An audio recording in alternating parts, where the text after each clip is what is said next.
आज कांद्याचा प्लॉट 2 महिन्याचा पूर्ण झालेला आहे. तुम्ही इथे पातीची संख्या, कांद्याची मान आणि कांद्याची साईज बघू शकता. सगळ्या गोष्टी एकदम टॉप लेवलच्या झालेल्या आहे.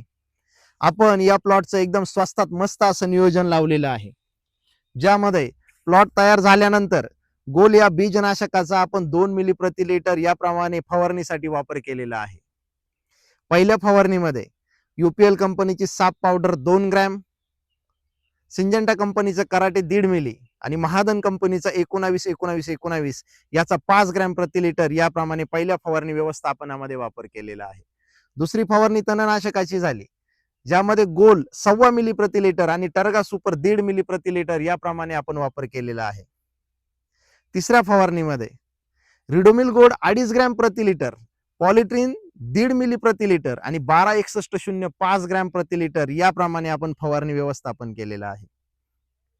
चौथ्या फवारणीमध्ये ग्लोइट या औषधाचा, ज्यामध्ये प्रोपॅकोनाझोल 13.9%, डायफिनॅकोझोल 13.9%, अशा प्रकारे टिल्ट आणि स्कोर हे दोन्ही आंतरप्रवाही बुरशीनाशक एकत्र आहेत, याचा 1 मिली प्रति लिटर, हमला या कीटकनाशकाचा 2 मिली प्रति लिटर आणि 05234 या विद्राव्य खताचा 5 ग्रॅम प्रति लिटर प्रमाणे आपण वापर केलेला आहे. या केलेल्या सर्व फवारणी व्यवस्थापनाचे रिझल्ट कसे आलेले आहेत ते सगळे तुमच्या डोळ्यासमोर आहे. या पूर्ण क्षेत्रामध्ये कांद्याची थाप आणि थाप इथे बसलेली आहे. शेतकरी मित्रांनो, आपण केलेल्या तण व्यवस्थापनामुळे या प्लॉटमध्ये निंदणी किंवा खुरपणी करण्याची वेळ आलेली नाही, कारण आपण सुरुवातीला बीजनाशकाचा वापर केला होता आणि आपलं पीक 21 दिवसाचं असताना तणनाशकाचाही वापर केला होता.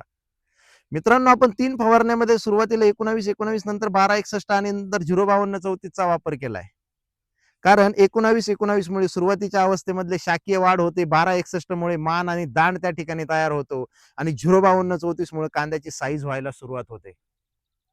शेतकरी मित्रांनो, ही जी माहिती मी तुम्हाला या ठिकाणी सांगितलेली आहे, ही तुम्ही तुमच्याही कांदा पिकामध्ये वापरावे आणि स्वस्तात मस्त असे रिपोर्ट घेऊन भरघोस असं उत्पादन घ्यावं. मित्रांनो, दिलेली माहिती आवडली असेल तर लाईक करा, फॉलो करा, शेअर करा. धन्यवाद.